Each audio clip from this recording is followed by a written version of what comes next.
Hello girls, today we will see some activities related to the process of osmosis. First we will see how the osmosis takes place. For that we will do an experiment. So we will take two bowls A and B, and in one bowl we will put raisins means kishmish, in water, and in another bowl we will take sugar syrup, that means sugar dissolved in water, and we will put grapes in it. Then we will leave these setups for some time. After some time, what do we observe? In bowl A, we see that the raisins have swelled up, and in bowl B, we see that the grapes have shriveled. Shriveled means they have shrunk in size. Why does this happen? This happens because in case of raisins, the water which is present in the bowl enters into the raisins, because raisins have very less water inside and the water outside is more. So water from where it is more moves towards where it is less through the skin of the raisin, and the skin of the raisin acts as a semi-permeable membrane. That is why they have swollen up. Now in the second case, what has happened? The water inside the grapes is more compared to the water in the sugar syrup. That is why the water from inside the grapes moved out into the sugar syrup. So in both the cases we have seen that the water has moved from where it is more to where it is less, or we can say the water has diffused from the place where its concentration is more towards the place where its concentration is less through a semi-permeable membrane. In both the cases, the skin of the raisin and the skin of the grapes acts as semi-permeable membrane. So let us see the conclusion. This happens because of the occurrence of osmosis in the two bowls. The skin of the raisins and grapes acts as semi-permeable membrane. In case of raisins, the water molecules from the bowl moved inside the raisins as they have low concentration of water molecules in them. In case of grapes dipped in sugar syrup, water moved from the grapes into the sugar syrup as the concentration of water molecules was more in grapes as compared to the syrup. Now let us see the second activity to demonstrate the principle of osmosis in a living system. For that we require potato, peeler, 2 pins, water, sugar, solution. So first we peel the potato, and then on one side we make the surface flat by cutting it so that we can make it stand like this. And then we scoop a part of the potato from inside to make a cup-like structure. Then we place this potato inside a beaker containing the water, and inside this potato scoop or cup we place some sugar solution, and then we put an enamel pin at the level of the sugar solution to mark where it is in the beginning of the experiment. Then we leave the setup for some time, and after some time we observe that the level of the water has risen up and the water level outside has come down. This means the water from outside has entered into the potato cup through the cells of the potato, which are acting as semi-permeable membrane. This potato cup is called as potato osmoscope.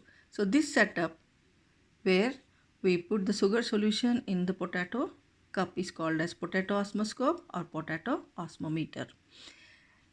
Then so why does this level rise up? That is because of osmosis. So potato tissue acts as semi-permeable membrane. The water moves from the region of its higher concentration, that is in the beaker, to the region of its lower concentration, that is the potato, that is the hollow cup. Now the next activity we are going to see is that the root absorbs water. For that we need 3 small side balsam plants, 4 test tubes, a cork, oil, pink dye and water. Now see the 4 test tubes here, A, B, C, D. we have taken equal amount of water in first three, and then we have taken less amount of water in the fourth one. Then we are putting three plants, one in B, C and D. Then we see that in B and C, the roots of the plants are dipped in the water. In the first case, in all these three, we see that the water levels are same, but in the first one, the balsam plant is absent. Then we put a cork on that first A tube. In the B tube and the C tube, we put some oil. This oil will float on the water because you know what oil is less denser than or lighter than water, so it is on the top of the water, and this prevents the evaporation of the water. And in the C, we put in the same water we put some red color dye, so this water is red pinkish in color. And in the fourth one, we see the roots of the plant do not reach the water, so we leave this setup for some time. After some time, what do we observe with the level of waters? We see that in case of A, the level of water remains same. In case of B and C, the level of water has fallen down. That means the water in these two cases is absorbed by the roots and transported to the leaves from where it is evaporated. This can be easily seen by the pink color of the water which has entered the roots and passed through the stem and have stained the leaves pink. This shows that the water is absorbed by the roots and transported to the leaves. But in the fourth case, what do you see? In this case, we see that the plant is not fresh. It has drooped down because water has evaporated from the leaves, but the roots are unable to absorb water because they don't reach the water. This shows that root absorbs water. So now conclusion, this is because the tube B and C, the water was absorbed by the plants through their roots dipped in the water. But in case of the test tube C, the water reached the leaves, that we can make out from the pink color of the veins in the leaves. The plant in tube D shriveled because the water lost through the evaporation or transpiration could not be replaced by the by absorption through the roots hanging above the water level. Now we see another activity to demonstrate the conduction of water in plants. For this, we take a twig of the balsam plant or a petunia flower with a stalk, blade, glass slide, red ink, water, and then we put the twig inside a beaker containing pink color water. Then we leave the setup for some time. After that, we make a transverse section of this twig and then see under the compound microscope. We see that the center part of the stem shows pink in color, has turned pink in color, showing that water has passed through this tissue. This tissue is xylem, which is transporting the water. So thus we conclude that the water is transported through the xylem. The next activity, to show that the rate of water absorption by the plants. For this, we need a bottle or flask, a small plant with roots intact, oil and water. See this flask, and it contains water and oil on the top of it. This prevents the evaporation of water directly into the atmosphere. Then we put a rooted plant in the water and leave it for some time, and then we see after every half an hour we will measure.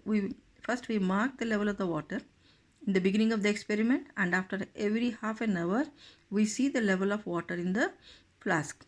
So what we find is after every half an hour the water level keeps on decreasing by the same distance if all the factors of the evaporation are same. Now see here, observation, the level of water in the bottle gradually decreases with time. Water is absorbed by the roots and is transported to the leaves, from where it is lost due to transpiration. The level of the water in the bottle decreases after every half an hour at the same rate if the factors influencing the transpiration remains same. At the same rate means the distance you see the fall after every half an hour is same. If it is half centimeter in the first hour, it will be half centimeter in the second hour. Okay, I hope you have understood these experiments. Okay, guys.